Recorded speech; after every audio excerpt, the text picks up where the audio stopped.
Vous aimez mieux les disques ou la radio? Mais c'est du podcast, du podcast. Oui, très bien, je vois très bien. Tous les invités ont répondu présent. C'est la bonté même, la générosité. Nous sommes arrivés à un carrefour historique.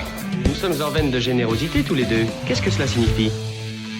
Le Podcaston, c'est le premier rassemblement caritatif des podcasts francophones propulsés par Altrui. Nous vous remercions de soutenir les associations qui seront mises en avant pendant cet événement. Eh oui, encore le drôle de jingle pour ce second épisode d'Éclat de voix, le podcast qui donne envie de prendre la parole et de s'exprimer pour un spécial podcaston. Si vous n'avez pas encore écouté le précédent, consacré à Europa Donna Luxembourg, je vous invite à le faire, peut-être même avant de poursuivre celui-ci. Et pour tous ceux qui sortiraient de leur grotte, c'est la semaine du Podcaston, une initiative d'Altrui, une association digitale sans but lucratif qui a envie de promouvoir l'engagement associatif. Et ce podcaston, c'est plus de 450 animatrices et animateurs de podcasts francophones mobilisés autour de la planète pour mettre en valeur ce monde associatif durant 7 jours. Une vague de générosité extraordinaire à laquelle il était naturel qu'Éclat de voix participe. Vous savez bien que ce podcast a pour intention, avec un S, intention, de vous encourager à vous exprimer et de donner la parole à ceux qui défendent des causes, des idées, qui contribuent à la réflexion collective, à faire avancer les choses et à soutenir ceux qui ont besoin. Le podcaston, c'est un peu tout ça à la fois. Je suis ravie et très fière de représenter le Luxembourg pour la 2e année consécutive, puisque l'an dernier, nous avions répondu avec mon acolyte Camille Dacam. Je me répète, difficile et presque cruel de devoir choisir parmi toutes les associations. Alors, je me répète encore, j'ai un peu triché et cette année, j'ai prétexté que c'était la 2e édition pour offrir non pas un, mais 2 épisodes de podcast. 2 épisodes de podcast égale 2 fois plus d'assaut. Voilà, aussi simple que ça. Et aujourd'hui, direction l'île aux clowns, distributrice de souris.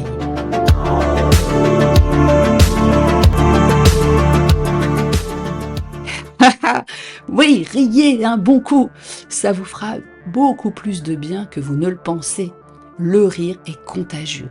Et quand nous rions, le cerveau libère des endorphines susceptibles de soulager un certain degré de douleur physique.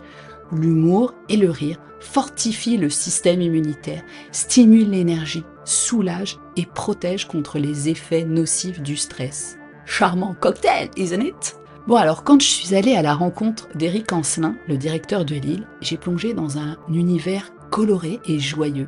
Les clowns de cette île vont disséminer des pépites de réconfort, de jovialité, de légèreté, des éclats de rire, de l'écoute partout où ils passent. Hôpitaux, maisons de repos, de retraite, foyers d'accueil pour personnes réfugiées ou pour enfants placés. J'ai trouvé une citation que j'adore. « Le rire sucre les larmes », disait l'écrivain Robert Sabatier. Eh bien, partons découvrir cette douceur pour l'âme et le corps offerte par l'île aux clowns à travers le récit d'Éric.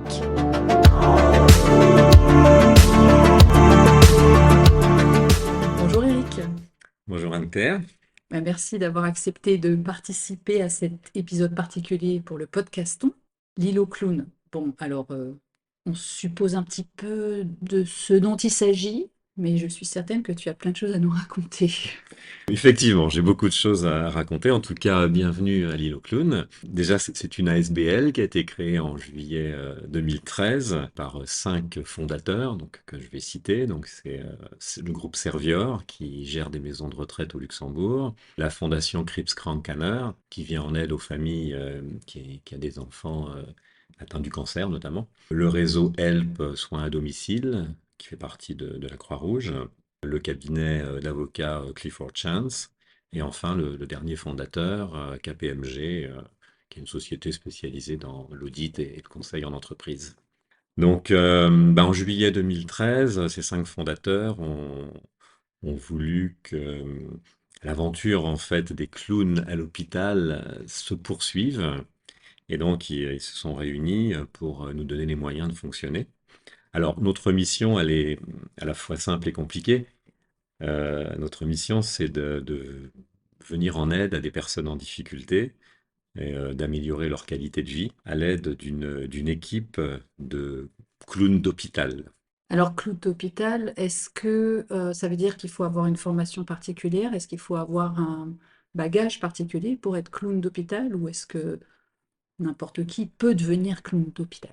Je dirais que bon, n'importe qui, peut-être pas, mais d'un autre côté, bon, la situation en fait au Luxembourg fait qu'on ne trouve pas vraiment de personnes qui sont expérimentées en tant que clown hospitalier. Donc, nous, notre philosophie, c'est bon, à travers un processus de recrutement un peu particulier dont je pourrais parler, on sélectionne des personnes qui ont des capacités humaines, relationnelles, psychologiques aussi à devenir clown d'hôpital. Et on leur donne les moyens de devenir clown d'hôpital en mettant en place un programme de formation continue plutôt intense pendant les 2 premières années. D'accord, donc on n'a pas forcément besoin d'avoir un bagage, je veux dire, Artistique artistique, oui, voilà, c'est ça. Alors Oui, évidemment, c'est un c'est un plus. plus. On va privilégier des personnes qui ont déjà une certaine pratique artistique. Ça peut être du théâtre, ça peut être le chant, ça peut être jouer d'un instrument. C'est vraiment un plus. Après, on va aussi être attentif au parcours professionnel de ces personnes. Alors, on appréciera d'avoir des candidats qui ont travaillé dans le domaine social ou dans le domaine paramédical. D'accord. On a chez nous une personne qui a été infirmière dans le passé. Euh, on a d'autres clowns qui ont été ou qui sont encore éducateurs aussi. Donc, ils ont cette fibre sociale et humaine qui est quand même très développée. Après, les techniques même du métier de clown, bah, elles s'apprennent. Elles s'apprennent surtout sur le terrain, au contact de clowns plus expérimentés. C'est sûr qu'il faut avoir certaines qualités, alors notamment des qualités d'empathie, d'écoute. Ça, c'est très important, évidemment. Il faut être ouvert vers l'autre, être au service de personnes en difficulté. Il faut avoir aussi une grosse capacité d'adaptation dans la mesure où on demande à notre équipe d'être très polyvalente. Ils vont intervenir auprès de publics extrêmement différents, ça je peux en parler ensuite. Et puis ensuite, une autre qualité qui est aussi majeure, c'est cette capacité à se reconstruire. Il faut savoir que voilà, une visite de clown, par exemple, dans un service de soins palliatifs, sur un plan émotionnel, c'est très fort, hein. Bien sûr. Et donc, il faut être capable de faire ce genre de sortie une certaine journée et le jour suivant, avoir retrouvé l'énergie pour refaire une autre sortie, peut-être chez des personnes démentes, par exemple. Voilà, et ça, il faut tenir sur le long terme, en fait. C'est pas, voilà, nous, on travaille vraiment sur le long terme. Oui, c'est exigeant sur plein de plans. Hmm. Et alors, effectivement, on parle île au clown. J'imagine, alors c'est peut-être un petit peu caricatural, mais on a souvent cette image on va être auprès des enfants malades Oui, et on va faire les ouais, clowns, justement. ouais. Mais de ce qu'on t'entend déjà dire et sous-entendre à travers quelques mots, la palette est beaucoup plus vaste. Oui, oui, c'est très très vaste. Bon, juste pour donner quelques chiffres, l'année dernière, donc en 2023, notre équipe de clown hospitalier a rencontré à peu près 13 000 personnes dans tout le Luxembourg. Ce qui fait beaucoup vu la Ce taille qui du pays. est, voilà, c'est une activité massive. Et à peu près la moitié des visites, c'est faite auprès d'enfants. Et parmi les enfants qu'on rencontre, alors on rencontre en grande partie des enfants à l'hôpital, évidemment, des enfants qui sont par exemple à la Kanner Clinic, qui sont aussi aux hôpitaux Robert Schumann ou au Kirchberg en pédiatrie ou en urgence pédiatrique. On va également au CHEM, à l'hôpital donc de Esch, le CHEM en pédiatrie. Mais en plus de ça, on va à la rencontre d'enfants qui sont, alors qui n'ont pas un problème, on va dire médical, ou physique en tout cas, mais qui sont par exemple placés dans des foyers, placés par décision de justice dans des foyers. Donc, ce sont des enfants qui ont un autre trouble, souvent des troubles de l'attachement, et qui ont besoin de reprendre confiance. Donc là, le travail du clown, c'est de leur redonner cette confiance Waouh. envers l'adulte. Et on a également, depuis quelques années, on développe beaucoup nos interventions dans des foyers qui accueillent des familles de réfugiés aussi. Mhm. Évidemment, au Luxembourg, comme dans beaucoup de pays européens, on a ouvert nos portes et c'est très bien. Et voilà, là, on collabore avec Caritas et la Croix-Rouge. Et tous les mois, il y a actuellement 4 foyers qui sont visités par les clowns de notre équipe. Ah, c'est très intéressant. Alors, je te propose qu'on mette maintenant le focus, parce qu'à partir de là, on pourra avoir aussi d'autres questions qui me viennent en tête, mais sur ce projet justement que vous menez, d'aller rendre visite à ces enfants qui sont Mhm, placés par la justice. Parce que mhm, ça, effectivement, je trouve que ce serait intéressant mhm, aujourd'hui de mettre l'accent sur ces projets un peu moins connus pour avoir mhm. de la part du grand public la possibilité de découvrir un petit peu ce dont il s'agit. Oui, oui, mais juste pour revenir sur le terme, effectivement, clown hospitalier, bon, Oui, on peut aussi dire clown relationnel également. d'accord. Le clown de cirque a un spectacle, et Oui, il produit, il présente son spectacle à un public, alors que le clown hospitalier ou le clown relationnel n'a pas de spectacle, en fait. oui. Il va à la rencontre de personnes, et chaque rencontre est une découverte, en fait. Il va essayer de créer ces petits moments magiques qui vont faire du bien aux bénéficiaires, que ce soit un enfant, un adulte, une personne âgée. D'accord. Alors Donc, avant d'aller plus loin, ça m'intéresse. Ça veut c'est- dire que c'est constamment de l'improvisation ou il y a quand même des choses qui sont alors, un peu préparées? oui, il y a en fait, l'improvisation, par exemple, le théâtre d'improvisation, Mhm, ce n'est pas que de l'improvisation, c'est beaucoup de travail, en fait, en amont. bien sûr. Alors, le travail de clown, c'est pareil. Évidemment, il y a le mystère de la rencontre qui est renouvelé à chaque fois. Mais le clown se base sur des acquis. Notamment, il a travaillé son personnage.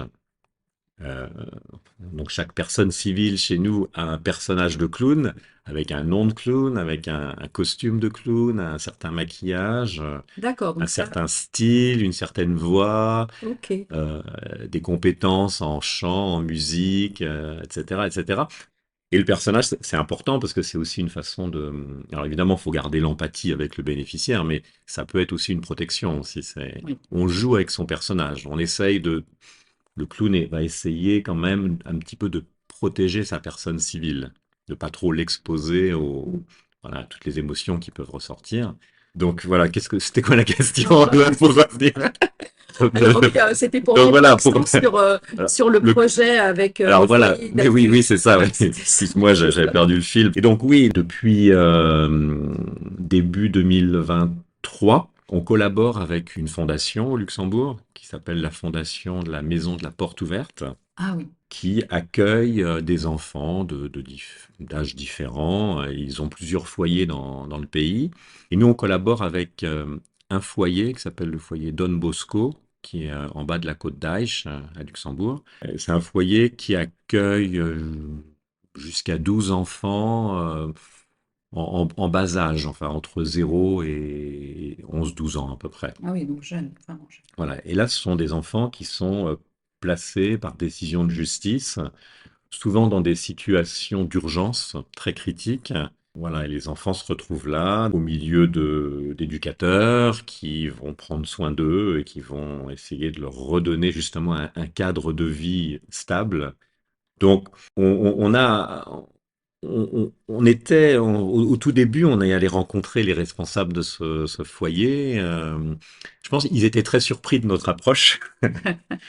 Mais ils ont voulu jouer le jeu, en fait. Ils se sont dit, ça peut être intéressant, parce que eux, de leur côté, avec leurs éducateurs, ils veulent vraiment mettre un cadre, des règles de vie en commun, une discipline, etc.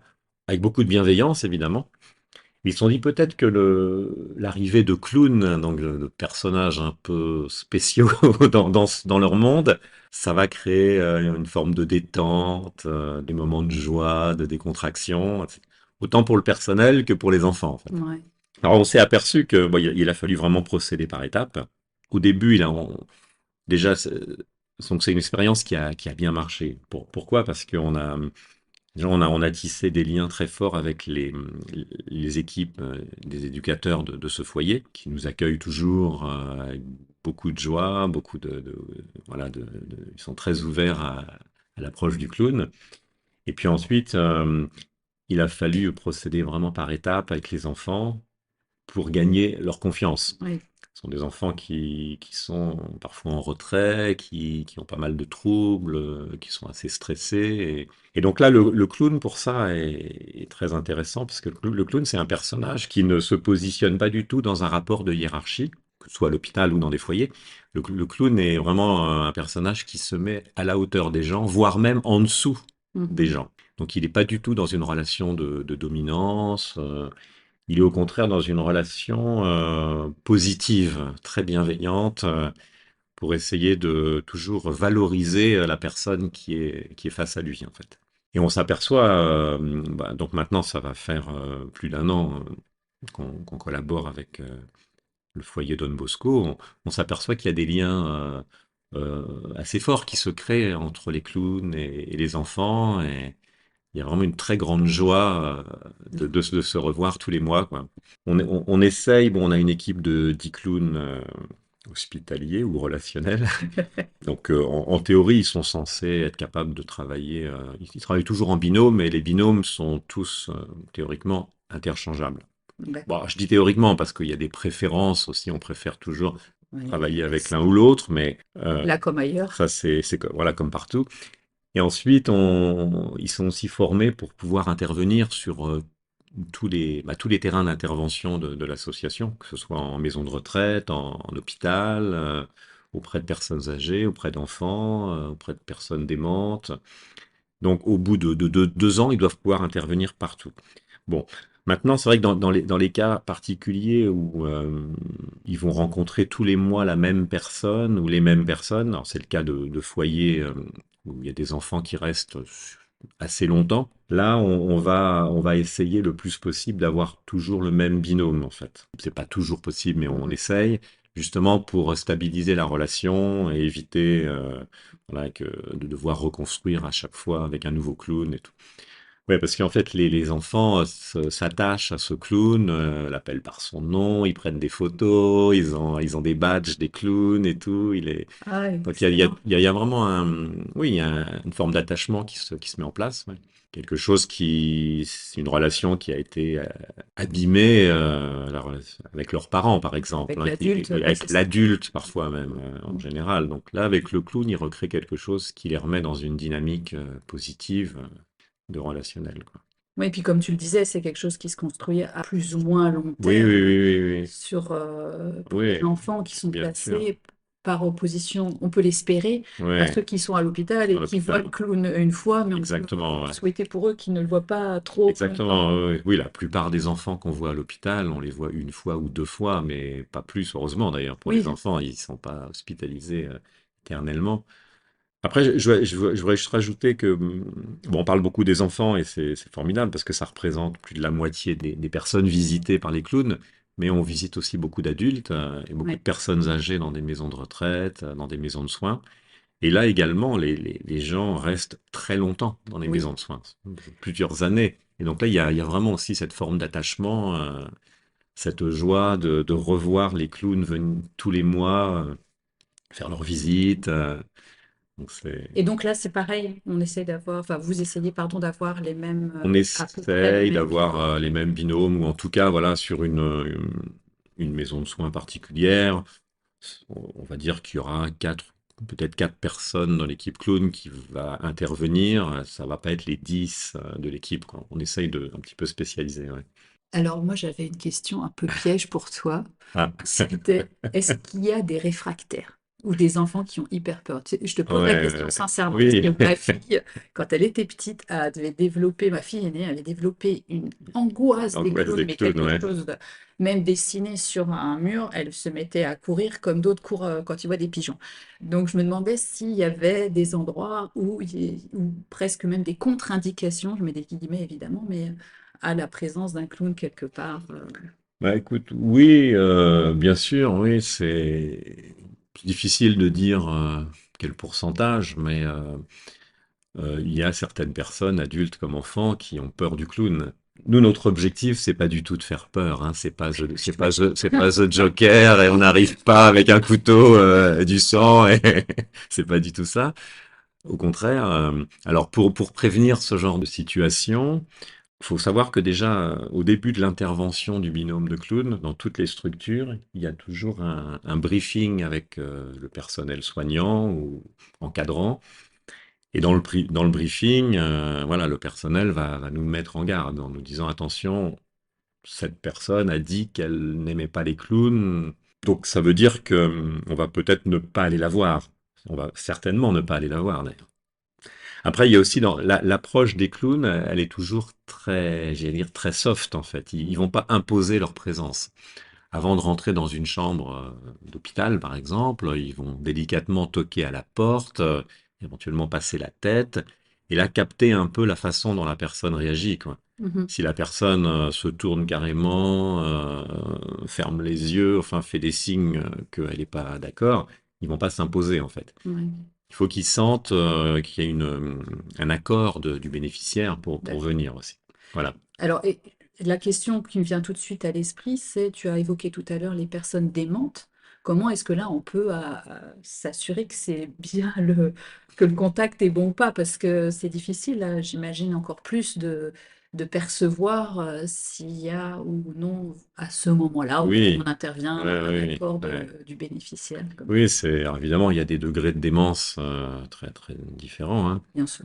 Après, pour des personnes qui sont très loin dans la démence, parfois il y a des micro-signes de réaction qui sont pas toujours faciles à percevoir. Donc bah là, c'est laissé à l'appréciation de chaque clown sur le terrain, sur le moment, parce que c'est un travail de vécu et de terrain, hein. On peut pas tout formaliser et conceptualiser à l'avance. Donc, on leur demande d'être très attentifs, en fait, d'être très, très sensibles à ce qui se passe et en collaboration avec le personnel soignant de la structure, sentir ce qui est bien pour le bénéficiaire. J'aimerais bien que tu nous parles de ce que toi, tu as pu identifier depuis que tu es impliqué dans l'association, comme des moments que je dirais pépites ou des belles victoires, quelque chose où vous vous êtes dit, waouh, là, c'était Mhm. vraiment soit un projet qui a été mené, soit, je sais pas, peut-être un vécu particulier ou quelque chose Mhm. qui a marqué l'un ou l'autre. Oh, J'imagine qu'il y en a plein, il y en oui. a beaucoup, ouais.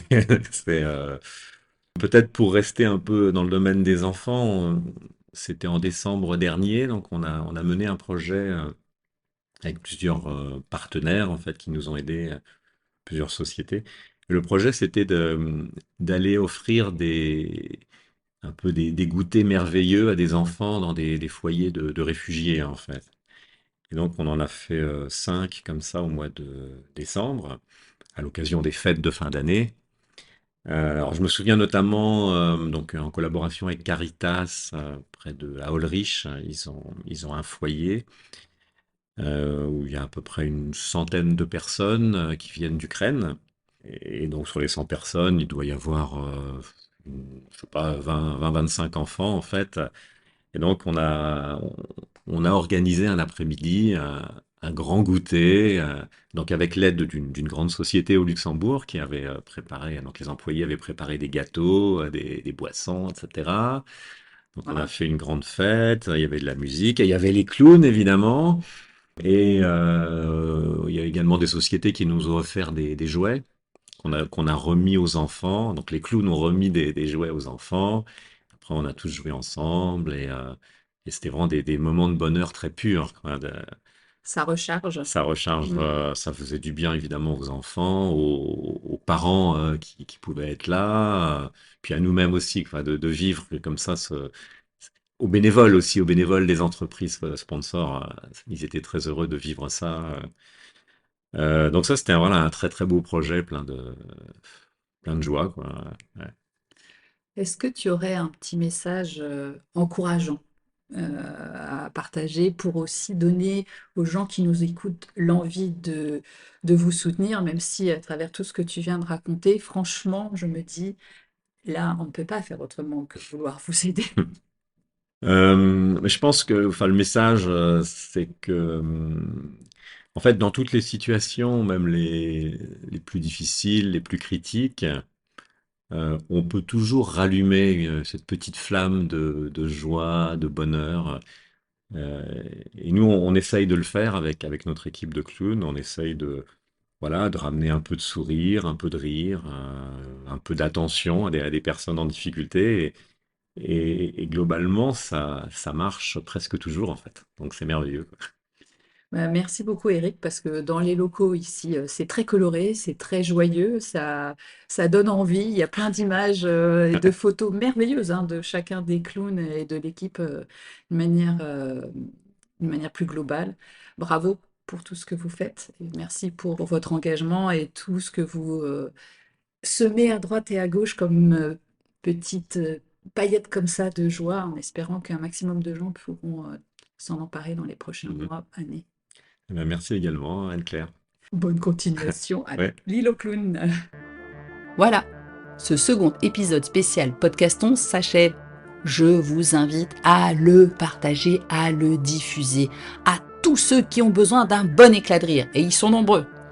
Proposez-le à toutes les institutions, les associations qui peuvent bénéficier de la joyeuse présence de Lula, Bardaf, Mamzelle Irma, Michel, Tac Tac Truc, Roger Gingembre, Rosalia, Nitouche ou Mimi. Rendez-vous sur podcaston.org pour faire une promesse de don pour l'île aux clowns à partir de maintenant et même depuis le 25 mars pour une durée indéterminée. Alors, on compte sur vous.